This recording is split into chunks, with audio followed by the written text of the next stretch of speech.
Well, here's your heads up to this longer podcast, the old PDU, Personal Development Unplugged. It's all about, well, choice, and you can have it. But more importantly, it's about explaining that there's no such things as an addiction. Okay? Have a listen now. Warning. Warning. Warning. Warning. You are entering into the unplugged mind of Paul Clough. Too late. Personal Development Unplugged. Hiya, Paul here. What's your drug of choice? And addictions of a sort. But yeah, addictions and drugs of choice. But the thing is, it's different in the fact that you've got a choice. Because if you could choose to feel the way you want to feel, you would, wouldn't you? But do you believe that you've got that choice? Now, I know with addiction, sometimes we think we haven't got a choice because it's made for us before we even start. And that's part of the issue with addictions. Now, but if you did know you had a choice not to do the addiction, but maybe get that feeling again, well, you'd take it, wouldn't you? Of course you would. I want to look a little bit closer to home. You know, maybe someone you know has got an addiction. Maybe even closer than that. Maybe a little bit right at home. You know? You and me. And I want to look at the drugs of choice. Maybe the reasons why we take them or use them. And then wondering how we could recreate them.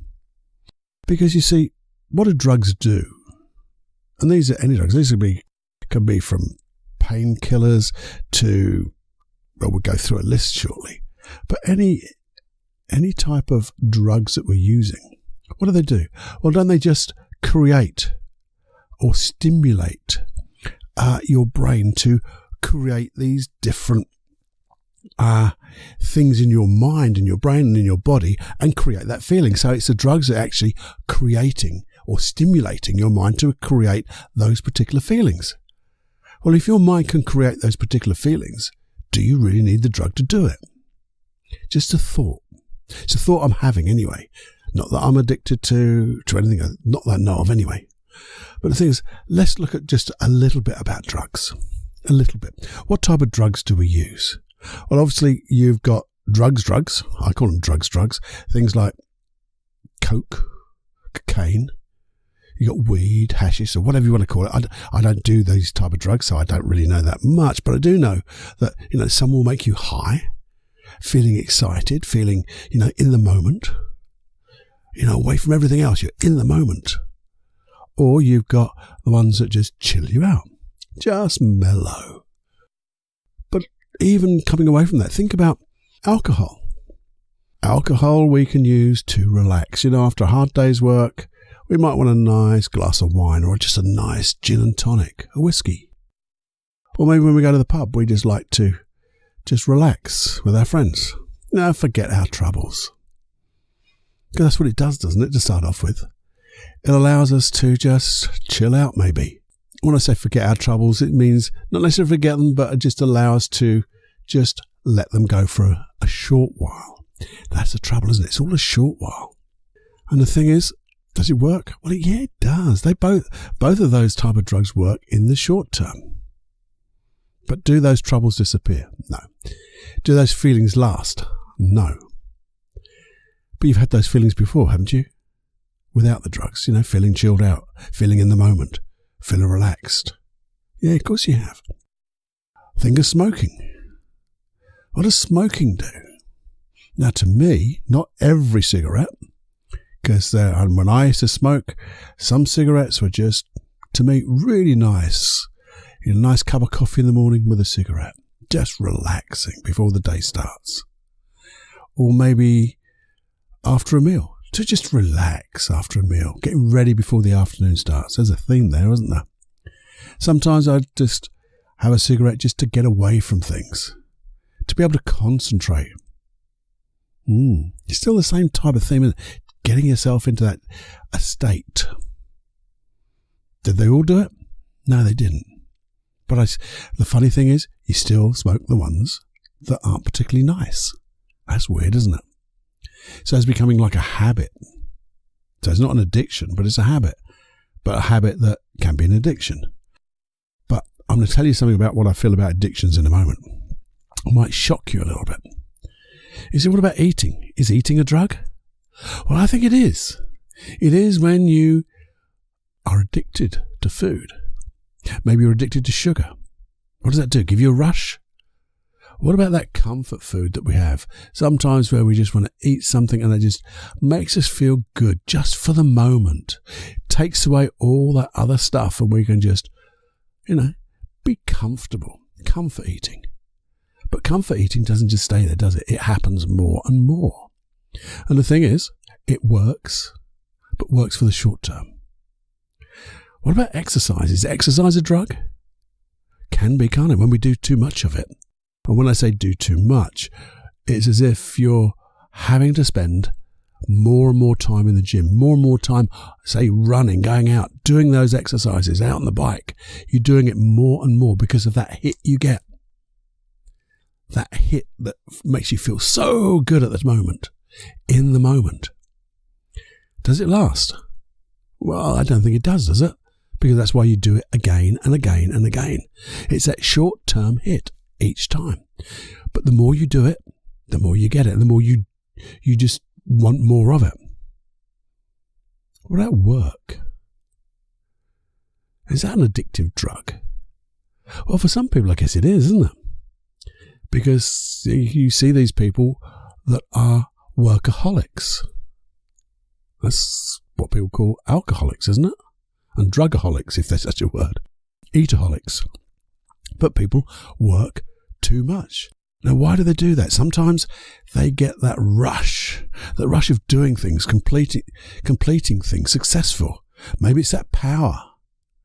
Maybe it's just to have more. Sometimes, maybe it's to get away. But each, does it last? I don't think it does it?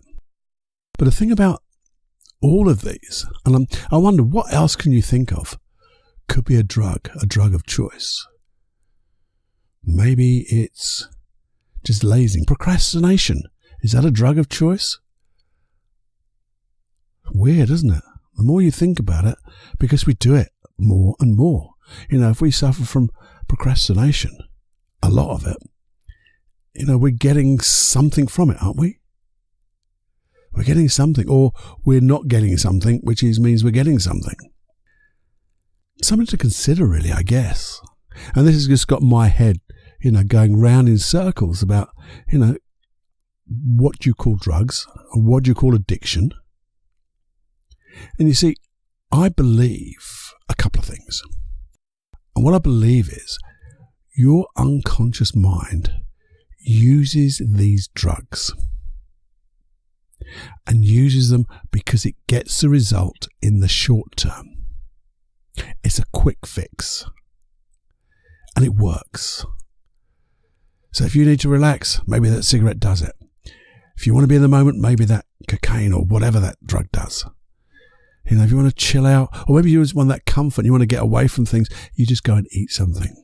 Or maybe hit that gym more and more. Because it just keeps working. But the thing is, in the short term it works, but in the long term, will they work? Each one of those, taking those supposedly recreational drugs, will they work in the long term?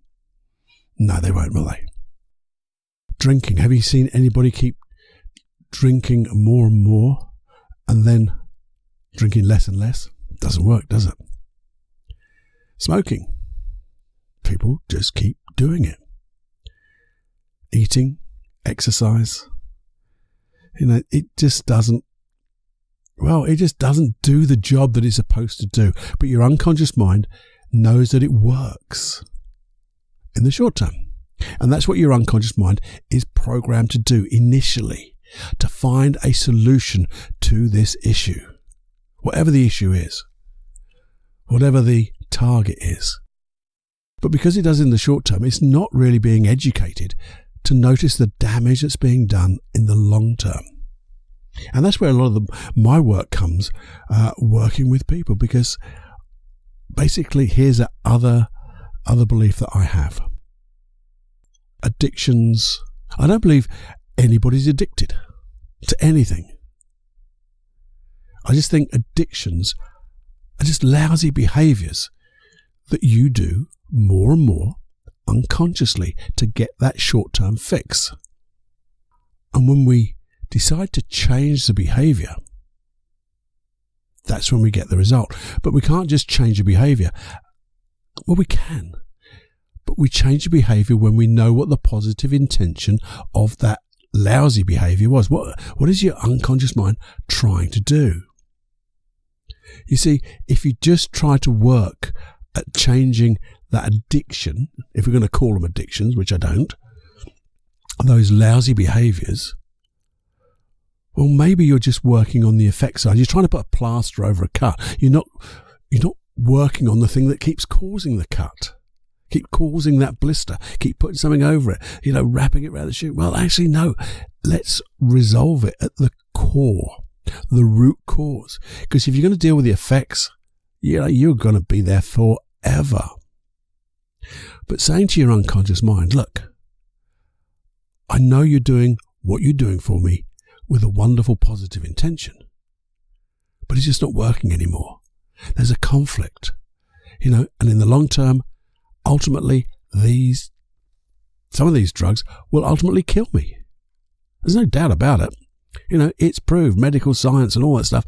People die through having too much of these recreational drugs, the drink, the smoking.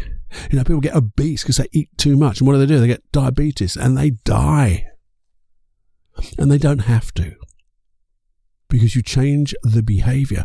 But knowing what the intention is. So if the intention is to be in the moment, maybe we just say to our unconscious mind, is there a better way? And we're going to come to questions in a moment. But just think, if I know and understand what my unconscious mind is doing or trying to do for me, then I can notice the conflict, and then I can find a better behavior. And that is nearly all of my ways of working with a client, because whatever they're doing are just behaviors. People behave depressingly sad.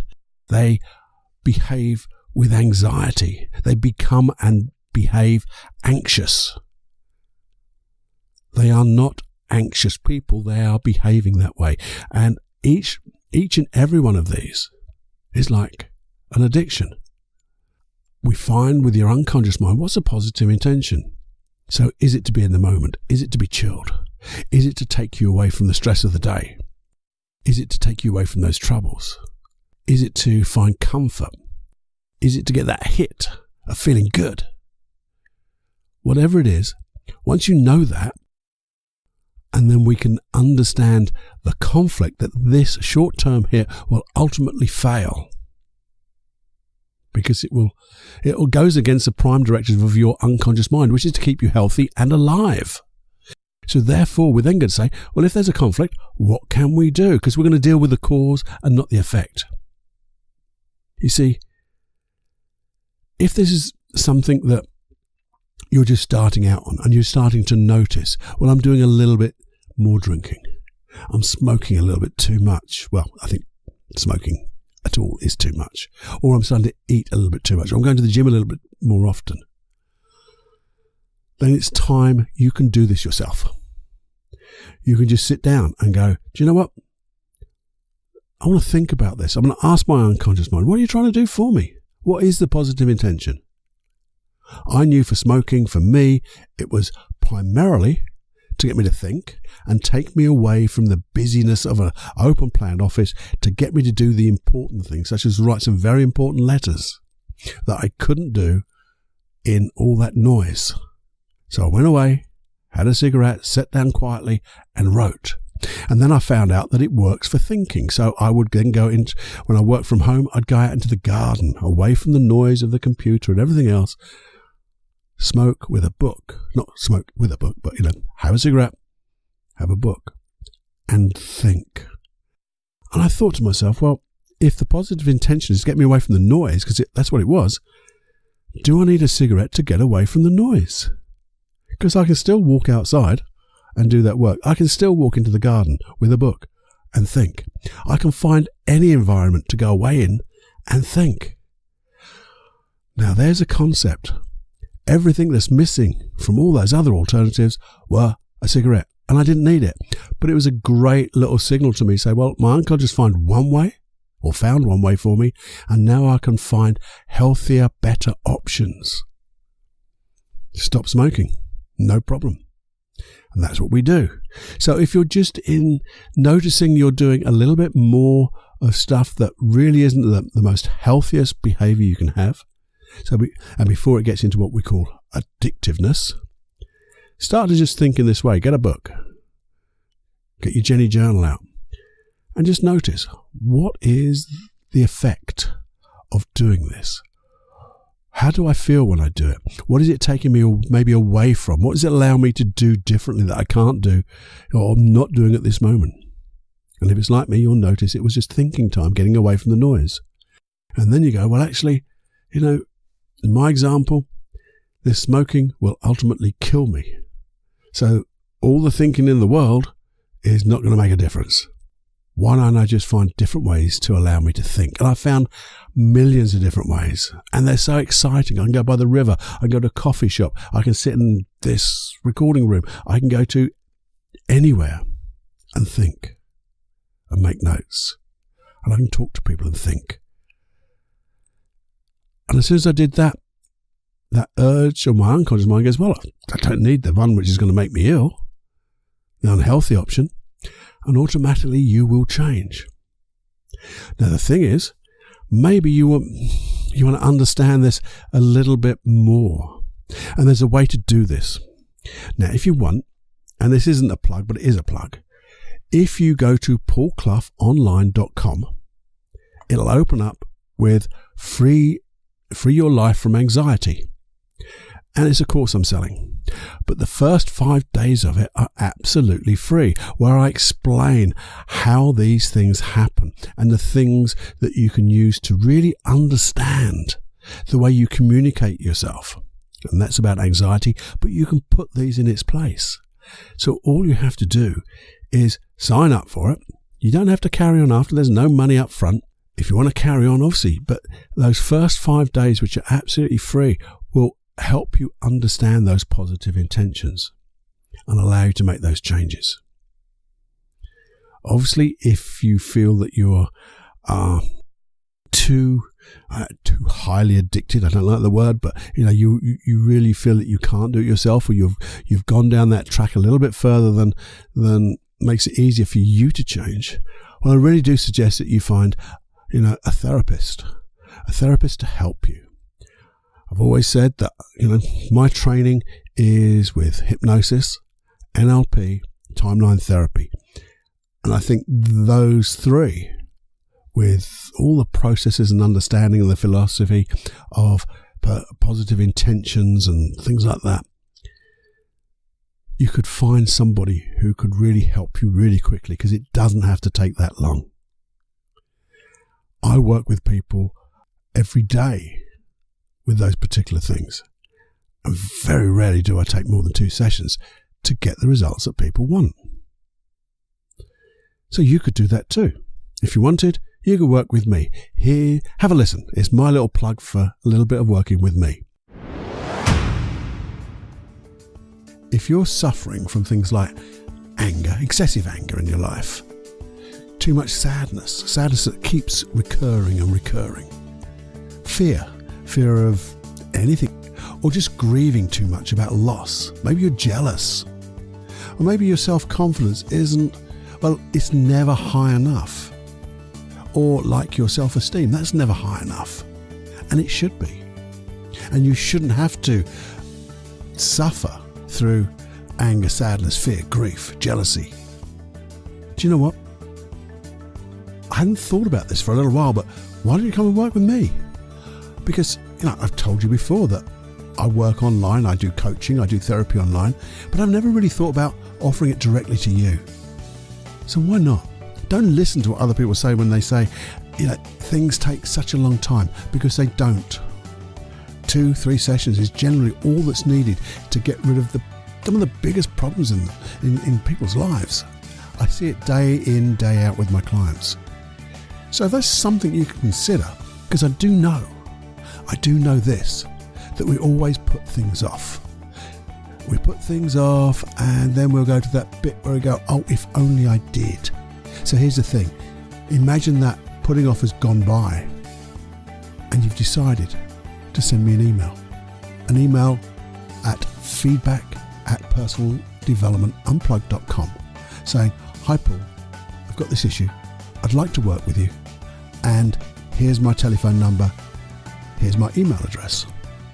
And the thing is, what would happen is we get in contact over the internet, online. We do an initial consultation. It doesn't take very long to make sure that we're a good fit and make sure you're really comfortable with me. I know you've listened to me a lot, but you really want to see the whites of my eyes, and let me explain how we work together. And if that is right, and it's right for you, and I want to make sure it's right for you, I don't work with just anybody and everybody, only the people who I feel I can really help. Then we'll organise 2 or 3 sessions and get the thing sorted. Okay? So why not send me that email now? Don't think any longer. Stop. Get online. Give me an email and let's do some work together. If you really are interested in making deep changes, I really always suggest one-to-one. Yes, this Personal Development Unplugged podcast gives you all the tools, but let's get rid of the deep underlying issues so you can really make use of all the tools here. Anyway, that's enough from me. If you want it and you want to let go of that stuff really quickly, and you like me, and you like to work with me, then send me that email. If it's not for you, that's fine. Just keep listening and keep sharing. Okay? Anyway, I'll hear from you real soon, I'm sure. See you now. There you go. 2 minutes. That's all it was. Have a think. But more importantly, I want you just to understand. I'm going to repeat this a couple of times now. Go back over this. Addictions are just lousy behaviors. And every behavior has a positive intention. Let me repeat that. Addictions are just lousy behaviors. And every behavior has a positive intention. That's all. When you just understand that, and there'll be people who say it isn't, but it is. And that's what I believe, and I know it just works. Change the behavior. Keep the intention. And your unconscious mind will help you do it. I will go through this, I'm sure, on another podcast to give you ideas of the type of things you can do. But I really think those first 5 days of my Free Yourself of Anxiety course will really help you understand that the way that you communicate yourself and understand positive intentions and that you have the power to change yourself.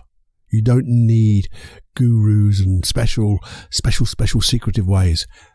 They're very simple ways. There's what we do on Personal Development Unplugged, isn't it? To find those simple ways that just work, where you put the least amount of investment to get the maximum amount of return. And when I say least, it's only a matter of saying, well, you don't have to do everything and all these things. We just find the simple way that allows you to ease through this and find the results you want. Because you can choose. But more importantly, I know I'm banging the drum now. What I think is my meta part of this is you have the choice and you can have it.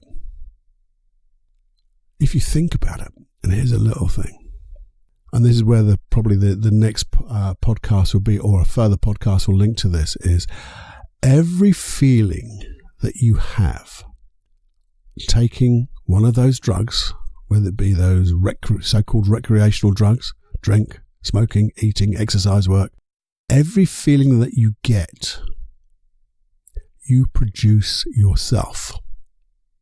And just because you can feel that feeling and have felt that feeling, you can create it again without the drugs. And that's what we can do. But the thing is, there's a myriad of feelings that you can add to it too. And that's why I say get your unconscious mind to find that myriad of alternative, healthy, readily available new behaviors, new emotions. Emotions and behaviors that are really going to, enable you to knock it out of the park, to live the life that you want and not be reliant on a substance. The only substance you want to rely on is yourself, the inner you, the true you, the one that sings from your true voice, where you show up being who you really are. Being congruent, aligned, all the way being you, the real you. And you can be. So accept no alternatives other than the real you. Because you've got all these skills, you've got all these emotions, you've got all these positive beliefs. You just need to access them. And the way to do it is to get your unconscious mind to realize that what it's trying to do for you is in conflict with its positive intention. When it gets that, it has to change. It has to. And when you guide it to find these things such as readily available, healthy, better, new ways that work, emotions, positive beliefs, and positive, better behaviors. There you go. I do hope this made sense because, as I say, I think the main thing I want to instill is if you or you know of somebody who they think or you think is addicted and can't stop this one particular thing, then just know that you can. They can. You just need a little bit of help to change. It's not a big deal to change now because you can. All you have to do is, and this is it, all you have to do is want that change. I had an email the other day from somebody saying, I'm not going to go through the whole lot, but they had this person in their family who wasn't behaving in the right way. And they said, I would like you to use behavior to make them feel, what did they say? Make them feel disgusted in the way they feel and make them change. And I went back and said, that's not what hypnotherapy does. NLP does. It doesn't do that. It works with the people who want to change and find ways that they can change in a lovely way and feel empowered. And that's what you'll do. You'll empower yourself by this change. You'll allow other people who feel they're addicted to get empowered themselves. And guess what?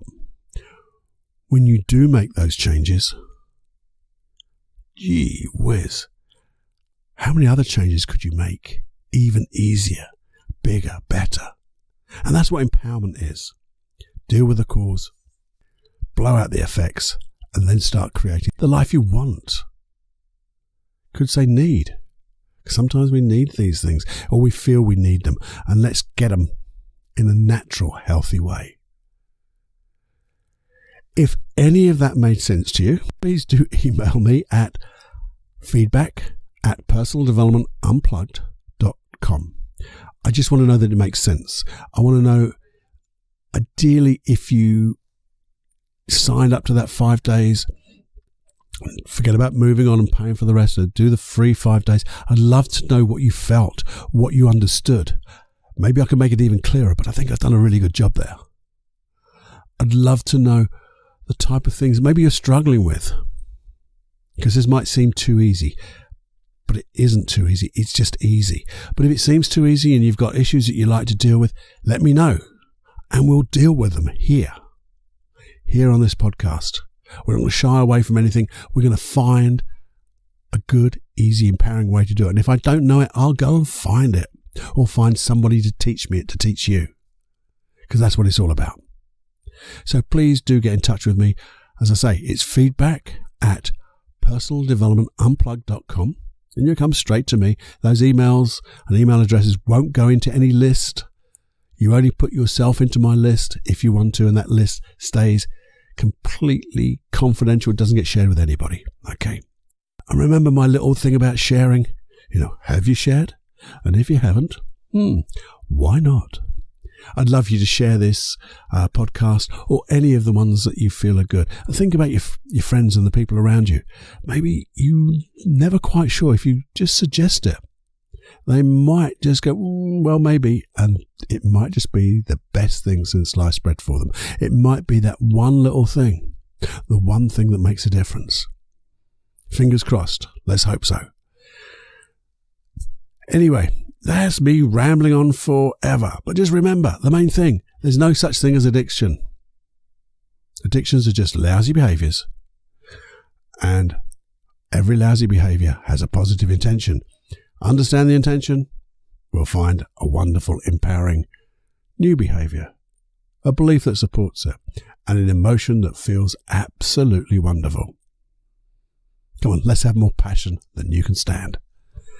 Speak to me soon. Bye now.